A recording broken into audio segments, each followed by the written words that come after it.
할렐루야. 다시 복음으로 회복하기 원하는 찬양대의 그 고백이 오늘 예배하는 우리 모두의 고백이 된 줄 믿습니다. 하나님께서 우리 예배자의 고백을 기뻐 받으신 줄 믿습니다. 샬롬, 주님의 평화가 예배하는 여러분 모두에게 깃들기를 주님의 이름으로 축복합니다. 오늘도 우리 옆에 분과 함께 인사 나누실 때 손을 뻗어서 축복하며 인사하시겠는데요. 하나님이 당신을 사랑하십니다. 하나님이 당신을 사랑하십니다. 함께 예배할 수 있어 감사합니다. 함께 예배할 수 있어 감사합니다. 이렇게 예배드릴 수 있으면 너무 은혜이고 또 감사입니다.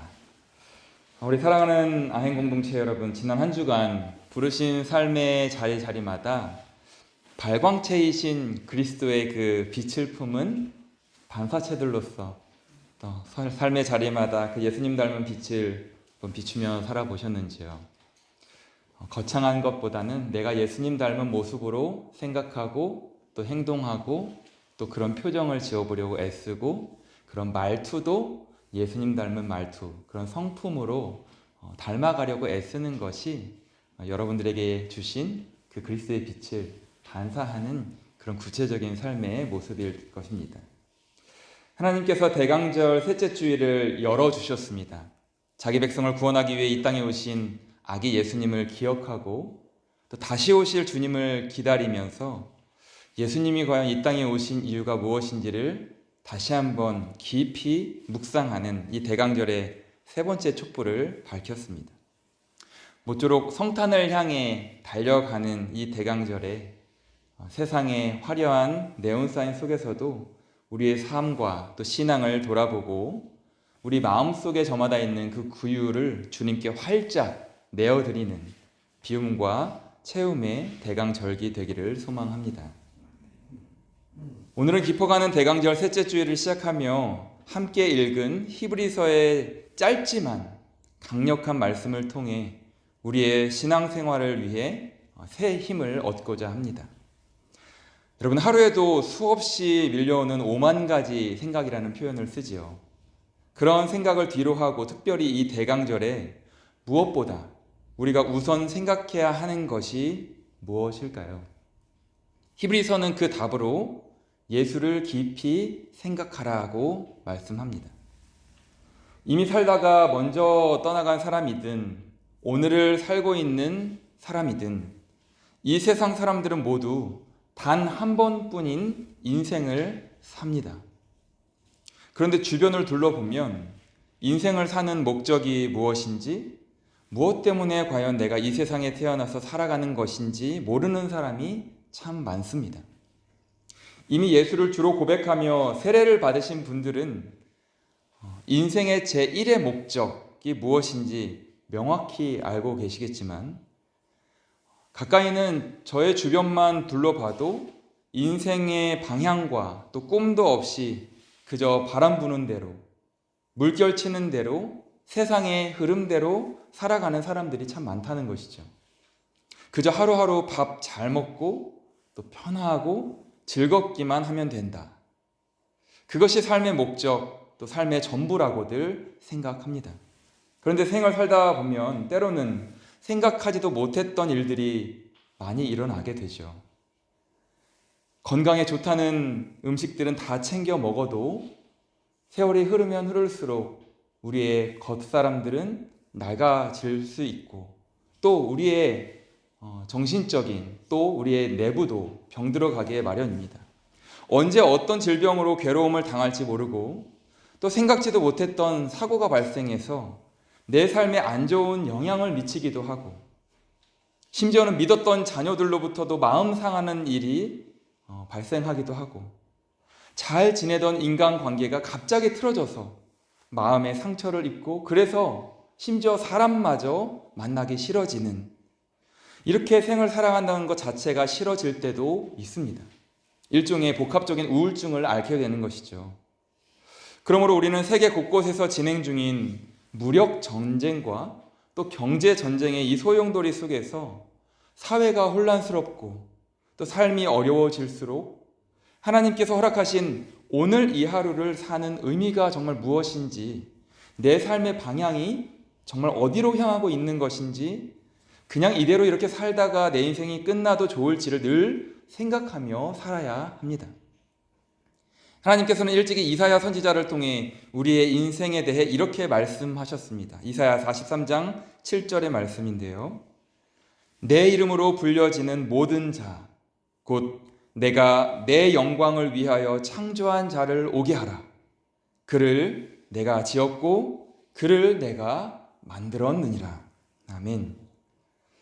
한계를 지닌 존재인 우리가 한계가 없으신 무한하신 존재이신 하나님을 창조주로 믿는 신앙으로 산다면 한평생 잊지 말아야 할 하나님의 말씀입니다. 그러나 많은 이들이 나는 하나님의 영광을 위하여 이 땅에 태어났다라는 이 신앙이 분명하지 않기 때문에 작은 일에도 분노하고 마음이 상하고 좌절하여서 믿음마저도 흔들리게 되는 것입니다. 그러므로 우리는 무엇을 하든지 우리가 살아내는 삶의 모습에서 하나님의 영광을 드러내야 합니다. 이것이 인생의 제1목적에서 설명하고 있는 것입니다. 하나님을 바르게 알고 하나님의 영광을 위하여서 살며 나의 모든 삶을 다 들여서 하나님을 기뻐하는 것, 하나님으로 인해 기쁨을 누리면서 나누면서 사는 것, 이것이 인생의 제1목적이라고 세례 요리문답, 신앙 요리문답의 제1번에서 우선되는 인생의 목적, 궁극적인 목적이라고 설명하고 있습니다. 깊어가는 겨울 부쩍 짧아진 태양빛과 또 칼바람 속에서 수고하면서 땀 흘리는 것도 하나님의 영광을 위해서, 돈을 버는 것도, 경제적 활동을 하는 것도 하나님의 영광을 위해서, 맡겨주신 자녀들을 양육하는 것도 하나님의 영광을 위해서, 학생들이 공부하는 것도 하나님의 영광을 위해서, 직장 생활을 하는 것도, 또 음악적 재능이 있어서 음악을 하는 것도, 문학, 그림, 무용, 스포츠 등 모든 예술 활동의 궁극적인 목적도 하나님의 영광을 위해서, 우리가 살아내는 모습을 통해 하나님의 영광을 드러내면 결국 우리에게도 하나님이 주시는 참 행복, 참 만족감이 있는 것입니다. 그래서 사도 바울은 고린도 교회 성도들에게 편지하면서 이렇게 권면했습니다. 고린도전서 10장 31절, 그런즉 너희가 먹든지 마시든지 무엇을 하든지 다 하나님의 영광을 위하여 하라. 우리가 신앙생활을 하면서 늘 주님께만 시선을 고정하고 살면 어떤 일을 만나든지 문제는 항상 다가오지만 그 문제 앞에서도 쉬이 넘어지지 않고 잠시 좌절하도 절망의 늪에까지 빠지진 않고 감당할 지혜와 그때마다 일마다 때마다 새 힘을 주시는 하나님을 만나고 경험하게 됩니다. 그런데 주님에게서 우리의 영적 시선, 우리의 육적 시선, 모든 시선을 고정하지 않고 그 시선을 돌리고 별것도 아닌 것에 시선을 빼앗기고 살아가다 보면 점점 더 사람만 보이고 문제가 주님보다 훨씬 더 크게 보이는 것이죠. 그래서 하나님은 히브리서를 통해 우리에게 이렇게 말씀하신 것입니다. 예수를 깊이 생각하라. 그렇습니다. 예수님을 내 삶의 주님으로 모신 믿음의 사람들, 우리라면 어떤 일을 당하든지 어떤 형편에 빠지든지 그 상황에서 잠시 멈춰 서서 예수님이라면 과연 이 상황에 내가 처한 문제 상황 앞에서 어떻게 생각하고 행동하셨을까? 라는 질문을 반복하면서 예수님을 깊이 생각하며 묵상하며 살아내야 하는 것입니다. 그러므로 함께 하늘의 부르심을 받은 거룩한 형제 자매들이여, 오늘 읽은 본문에서는 우리의 정체성에 대해서 이렇게 말씀하죠. 우리는 하늘의 부르심을 입은 거룩한 형제 자매들입니다. 지난 주일 나눈 말씀 여러분 기억하시나요? 어두운 세상에 참 빛으로 예수 그리스도께서 오셨지만 받아들이지 않는 사람들과는 반대로 참 빛을 영접한 사람들, 곧 그 이름을 믿는 자들은 사람의 혈통이나 사람의 육정이 아니라 하나님께로부터 이 땅에 난 자들이라는 요한복음서의 그 선포와 그 의미가 오늘 히브리서의 말씀과 일맥상통합니다. 오늘 우리가 이렇게 성전에 나와 예배할 수 있는 것도 하나님의 부르심이 있었기 때문입니다. 나의 의지로는, 나의 건강과 움직일 수 있는 힘으로는 차를 몰고 또 여기까지 오셨지만, 그것이 사실이지만, 그러나 하나님께서 우리를 부르시고 감동 주시고 오늘은 하나님께 예배하는 날이지 라고 마음에 새겨주셔서 그 부르심에 응답하며 이 자리에 모인 예배자들입니다. 그래서 일찍이 예수님께서도 이렇게 가르쳐 주셨던 것이죠. 요한복음 6장 44절입니다. 나를 보내신 아버지께서 이끌지 아니하시면 아무도 내게 올 수 없느니라. 물론 내가 차를 타거나 걸어서 왔겠지만 우리의 고백은 늘 하나님께서 나를 부르셔서 이끄셔서 이 자리에 왔습니다라고 고백해야만 하고 고백할 수 있어야 합니다. 이것을 놓치면 어느 순간 하나님은 빠져버리고 내 의지대로, 내 뜻대로, 내 마음대로 나에게 주어진, 허락된이 아니라 주어진 생을 살아가는 인생으로 전락하기 쉽습니다. 그렇다면 여러분, 성경에서 말씀하는 하나님의 은혜가 무엇일까요? 우리는 영원한 멸망으로부터 구원받을 만한 아무런 자격도 없지만 십자가에서 흘리신 예수 그리스도의 보혈로 우리의 죄값을 대신 지불하시고 값없이 구원해 주신 것을 성경에서는 은혜라고 합니다. 에베소서 1장 6절의 말씀을 들어보십시오. 이는 그가 사랑하시는 자 안에서 우리에게 거저 주시는 바, 그러니까 예수 그리스도 안에서 우리에게 거저 주시는 바, 그의 은혜의 영광을 찬송하게 하려는 것이라. 아멘. 여러분, 혹시 어릴 적 즐겨 부르시던 어린이 찬송가 기억하시나요? 돈으로도 못 가요 하나님 나라, 힘으로도 못 가요 하나님 나라, 지식으로도 무엇으로도 못 간다.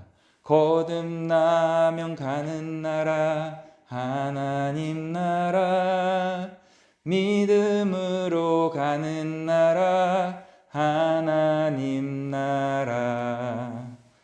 바로 그 찬송가에, 어린이 찬송가에 은혜의 핵심이, 구속사의 핵심이 들어있습니다. 우리가 예수님을 믿고 구원받게 된 것은 지식이 많아서도 아니고 돈이 많아서도 아니요, 선한 일을 했기 때문에 너는 착하니까 내가 구원해 줄게 라고 그렇게 선행을 많이 해서 예수 믿고 구원받게 된 것도 아니고, 하나님께서 거저 부르시고 거저 은혜를 주셔서 예수님을 믿는 믿음이 우리 안에 씨앗이 심기고 자라가고 성숙한 오늘의 모습까지 이르게 된 것이죠. 그러므로 우리는 마땅히 그 은혜를 잊지 않고 감사하며 오늘 기도해 주신 것처럼 그 은혜만으로도 우리가 감사할 줄 아는 믿음의 사람들, 그리고 하나님의 영광을 위하여 살아가야, 아니 살아내야 하는 것입니다. 그래서 바울 사도는 에베소서 4장 1절에서 이렇게 권면합니다. 그러므로 주 안에서 갇힌 내가, 주님께 택함 받은 내가 너희를 권하노니 너희가 부르심을 받은 일에 합당하게 행하라.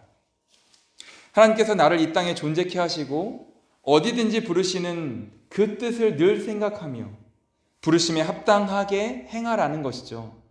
학생이면 학생답게, 또 직장생활 하면서는 직장생활인답게, 또 가정에서는 부모답게, 자녀답게, 또 직분자답게, 사회의 한 명의 시민으로서의 일원답게. 이것이 그리스도인의 정체성입니다. 그러나 요즘 사람들은 자기 정체성에 대한 바르고 분명한 대답이 없죠. 복잡하고 혼란스러운 사회이기 때문에 삶의 목적이나 자기 정체성을 생각하는 것도 귀찮게 여겨버립니다. 분명한 자화상이 없다는 것입니다. 요즘 사람들은 궁금한 문제가 생기면 대부분 손바닥 안에 있는 핸드폰에서 그 답을 찾죠. 거의 모든 정보가 그 안에 들어있기 때문입니다. 굉장히 편리해진 사회이고 유용한 정보도 꽤 많습니다. 그런데 문제는 그 스마트폰을 통해 인터넷으로 검색하여 찾은 지식이 전부 옳은 것은 아니라는 것이죠. 단순 지식이야 맞는 것들도 많겠지만 인터넷에는 자살 사이트 같은 것을 비롯해서 우리들의 인간으로서의 가치 판단을 흐리는 그런 많은 정보들도 다 들어 있습니다. 그러니 여기에 집착하면 잘못된 것이 무엇인지 바른 것이 무엇인지 구분 못하고 그저 그 정보를 그대로 받아들여서 그대로 따라하고 그대로 따라가게 되는 것입니다. 어떤 미래학자의 분석에 따르면 그동안은 우리 자녀들이 12세 미만일 때 예수님을 믿고 신앙 안에서 자라면 신앙을 떠났다가도 성인이 되어서도 다시 신앙 안으로, 하나님의 울타리 안으로 들어온다라고 합니다. 그 확률이 절반 정도는 되었다고 해요. 그런데 앞으로는 10%도 안 될 것이라고 합니다. 왜냐하면 SNS와 스마트폰을 통해서 자신만의 인생 루트를 찾았다라고 착각하기 때문입니다.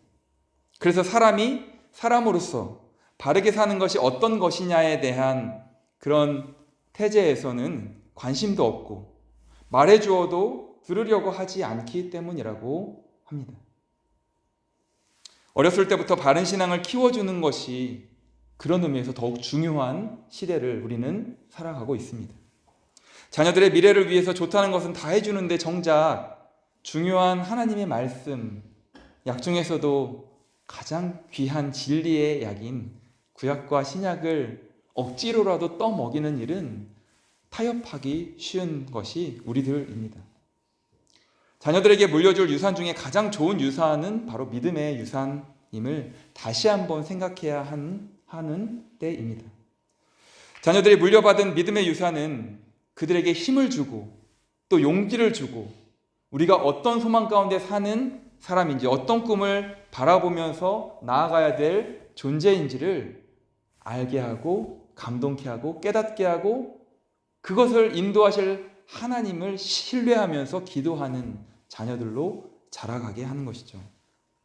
그러면 그들은 예수님처럼 참 인간다운 삶을 살게 될 것이고 평생을 살아도 상대방 생각은 한 번도 하지 않고 오직 자기만을 위해서 세상의 복만을 추구하며 사는 인생을 넘어 세상 속에서 누군가에게는 작더라도 복이 되는 하나님께 받은 그 복을 흘려보낼 줄 아는 그런 참 인간다운 생을 살아내는 하나님의 자녀로 자라가게 될 것입니다. 우리 공동체에게 맡겨주신 그 사명이 바로 먼저는 우리 안에서 자라가고 있는 다음 세대들을 그렇게 사랑하고 그렇게 양육하는 것입니다.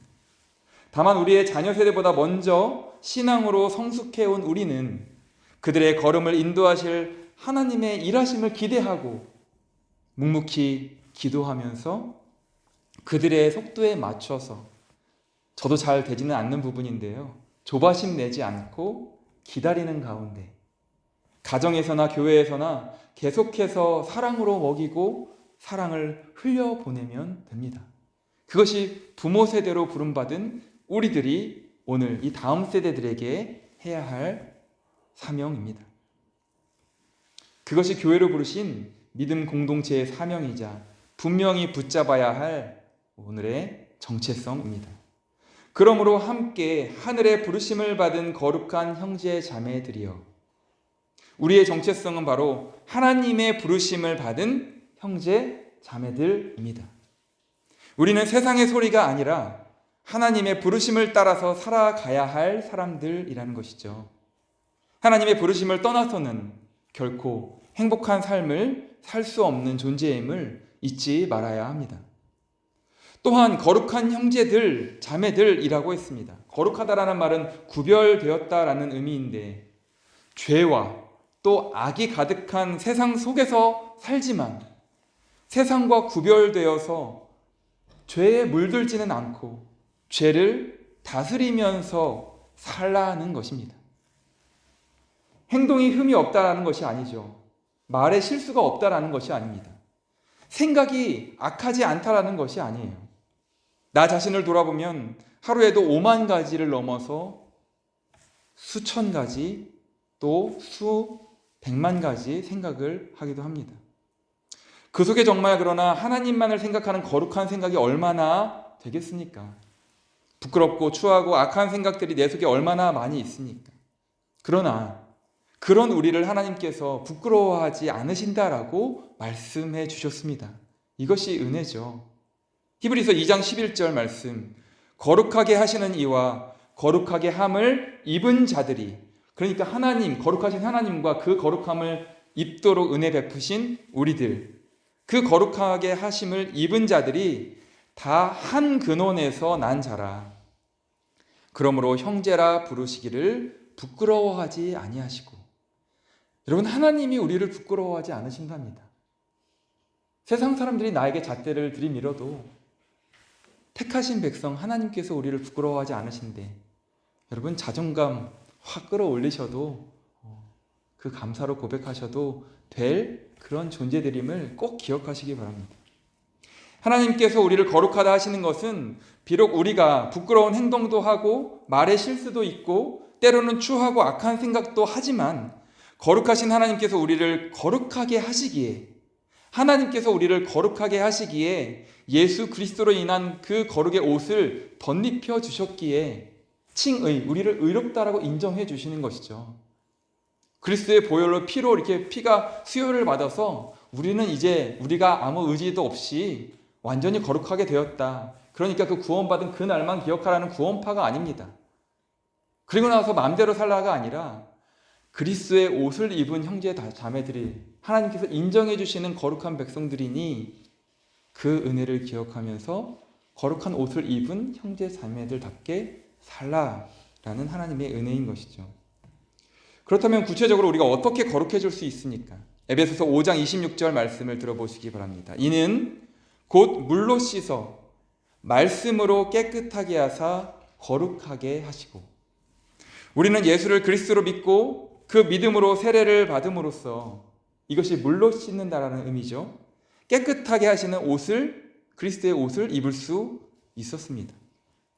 예수님의 보혈로 우리 죄를 씻고 성령의 충만함과 또 말씀의 역사로 말미암아 우리는 날마다 거룩하게 하시는 하나님의 은혜로 거듭나서 주님 걸어가신 그 길을 뒤따라 살아갈 수 있는 것입니다.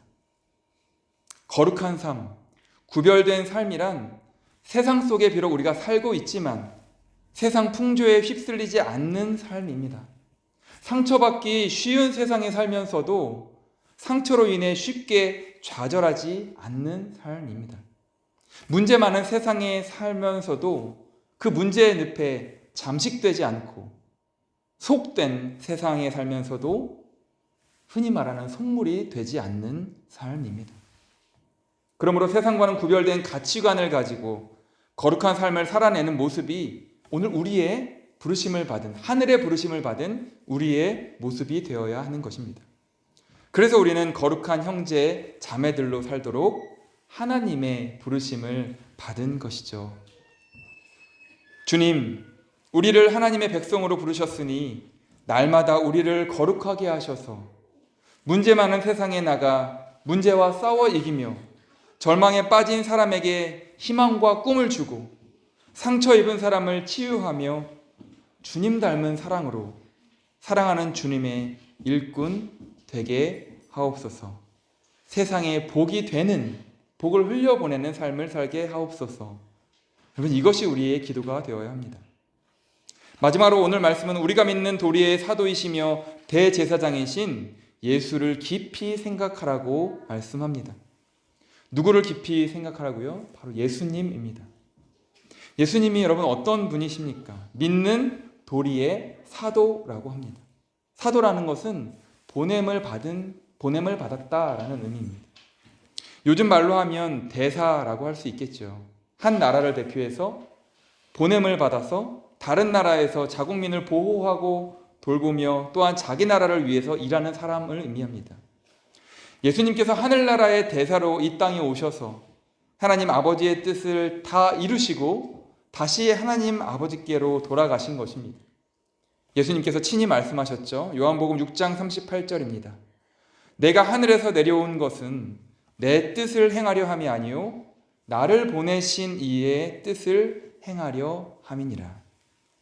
마찬가지로 오늘 우리가 이 땅에 살아가는 것은 하나님의 보내심을 받은 사도, 하늘나라의 대사로서 하나님의 뜻을 이루어가기 위함임을 잊지 말아야 합니다. 우리가 바로 하나님의 존귀한 일을 감당하기 위해 보냄받은 존귀한 자들입니다. 부활하신 예수님께서 제자들에게 부탁하셨죠. 요한복음 20장 21절 너희에게 평강이 있을지어다. 여러분, 이것이 제가 설교를 시작하면서 함께 나누는 샬롬입니다. 주님께서 선물해 주신 샬롬이라 여러분들과도 함께 그 샬롬을, 그 평화의 인사를 나누는 것인데요. 너희에게 평강이 있을지어다. 아버지께서 나를 보내신 것 같이 이제는 예수님께서 나도 너희를 보내노라. 예수님께서 우리를 세상에 보내신 것입니다. 그러므로 우리는 보통 사람들이 아니죠. 하나님께서 예수 그리스도를 이 땅에 보내셔서 하나님의 뜻을 이루신 사도, 하나님의 대사로 오셨듯이 우리는 예수님의 보내심을 받은 예수님의 대사들입니다. 그리고 또한 예수님은 우리의 대제사장이 되신다라고 하셨습니다. 대제사장은 구약시대의 백성들의 죄를 대속하기 위해 죽인 어린 양의, 깨끗한 어린 양의 피를 들고 유일하게 대제사장만 들어갈 수 있는 성소 안에 지성소에 들어가서 백성들을 대신하여 죄사함을 받고 하나님의 영광을 입고 나와서 백성들에게 죄사함과 하나님의 영광을 선포했던 직분입니다. 제사장들 가운데에서도 대제사장이 유일했습니다. 1년에 단 한 번. 예수님은 친히 속죄의 제물이 되셔서 대속의 피로써 자신의 피를 들고 하나님의 지성소로 들어가셔서 온 인류의 죄를 대속하신, 성경 번역본마다 다른데요, 위대한, 유일한, 큰 대제사장이 되셨습니다. 예수님께서는 양이나 염소의 피로 하지 아니하시고 자기의 피로 단번에 유일하게 영원한 속죄의 제사를 드리신 것입니다.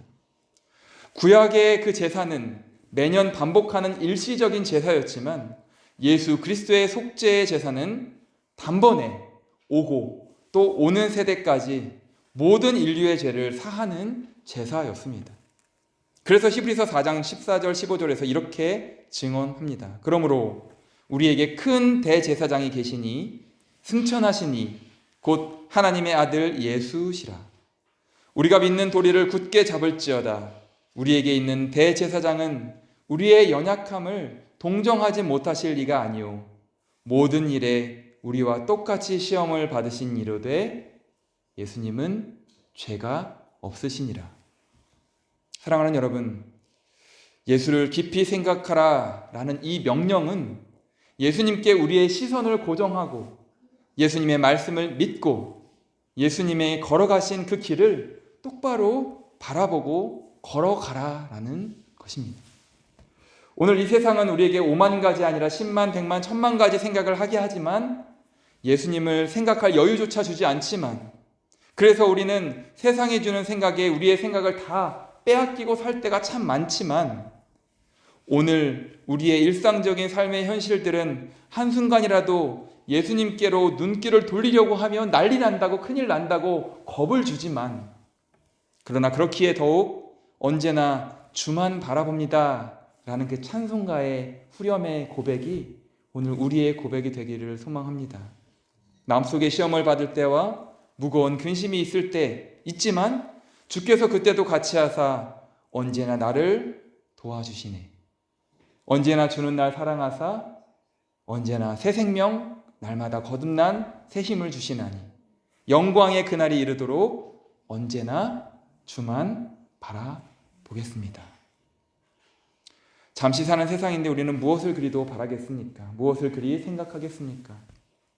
어려운 세상, 또 외롭고 힘든 삶, 눈앞이 캄캄할 때가 분명 있지만 언제나 주님을 생각하며 주님만을 바라볼 수 있기를 간절히 소망합니다. 세상은 여전히 우리를 어렵게, 또 외롭게, 또 눈앞이 캄캄하게 만들겠지만 주님이시라면 어찌하셨을지를 더욱 깊이 생각하십시오. 세상을 깊이 묵상하지 마시고 그 문제를 깊이 묵상하지 마시고 예수님을 깊이 묵상하며 주님 주시는 새 힘을 얻으시기를 바랍니다. 혹 잠시 넘어졌더라도 다시 일으키시는 주님의 손을 붙잡으시기 바랍니다. 2000년 전 성탄하신 예수님은 이미 우리의 기쁨으로 오셔서 우리의 자랑이 되셨고 다시 오실 예수님은 우리의 영원한 소망이 되셨습니다. 시작된 대림절 셋째 주간, 깊어가는 이 대강절 셋째 주간, 예수님을 더욱 깊이 묵상하시면서 생각하시면서 할 수 있는 대로, 여러분 하실 수 있는 대로 애써서 허락하신 우리 삶의 자리마다 그리스도의 그 참 빛을 드러낼 수 있기를 주님의 이름으로 간절히 축원합니다. 이렇게 기도하시겠습니다. 하나님 감사합니다.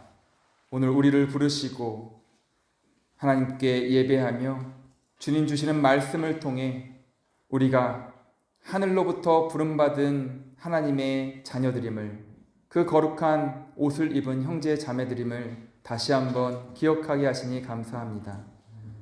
예수님을 깊이 생각하라는 주님의 그 말씀을 우리 마음에 새기며 시작된 대강절 셋째 주간, 일마다 때마다 지치고 힘들 때마다 넘어지려고 할 때마다 내 안에 이미 비추어 주신 그 참빛을, 그 예수님을 깊이 묵상하며 예수님이라면 어떻게 하셨을지를 질문하며 한 걸음 한 걸음 믿음의 걸음을 걷게 하여 주옵소서.